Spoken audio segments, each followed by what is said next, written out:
విశ్వంలో మొత్తం 9 గ్రహాలకు జ్యోతిష్య శాస్త్రంలో విశిష్ట స్థానం ఉంది. ఈ గ్రహాలు సంచరిస్తూ ఒక రాశి నుంచి మరొక రాశిలోకి ప్రవేశిస్తాయి. ఇలా గ్రహాల సంచారంతో రకరకాల శుభ అశుభ కలయికలు ఏర్పడతాయి. ఈ శుభ అశుభాల కలయికలు అనేక రాశుల వారిపై ప్రత్యక్ష ప్రభావం చూపుతాయి.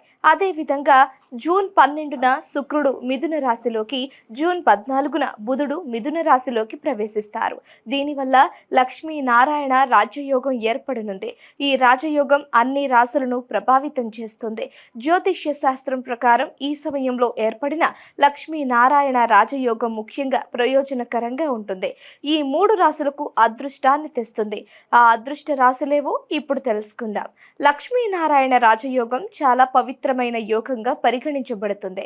జ్యోతిష్య శాస్త్రంలో చాలా ముఖ్యమైనదిగా పరిగణించబడుతుంది. ఇది సంపద, శ్రేయస్సు, విజయానికి సూచికగా పరిగణించబడుతుంది. ఎవరి జాతకంలోనైనా ఈ యోగం ఏర్పడినప్పుడు అది అతని జీవితాన్ని మార్చగలదు.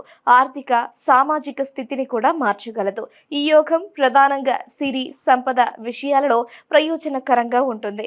ఈ యోగంతో వ్యక్తికి ఆర్థిక శ్రేయస్సు, వృత్తిలో పురోభివృద్ధి, సాంఘిక ప్రతిష్టలు లభిస్తాయి. వ్యక్తి సంతోషకరమైన, సుసంపన్నమైన జీవితాన్ని పొందుతాడు. వృషభ రాశి. ముఖ్యంగా వృషభ రాశి వారికి ఈ యోగం చాలా మేలు చేస్తుంది. ఆర్థిక విషయాలలో గొప్ప విజయాన్ని పొందవచ్చు. పెట్టుబడి, ఆస్తి విషయాలలో లాభాలు, కెరీర్ పురోగతికి అవకాశాలు ఉంటాయి. సింహరాశి. లక్ష్మీనారాయణ రాజయోగం కూడా సింహరాశి వారికి చాలా ప్రయోజనకరంగా ఉంటుంది. ఈ సమయంలో వారు తమ కెరియర్లో గొప్ప విజయాన్ని పొందవచ్చు. సామాజిక ప్రతిష్ట పెరిగి ఆర్థిక స్థితి బలపడుతుంది.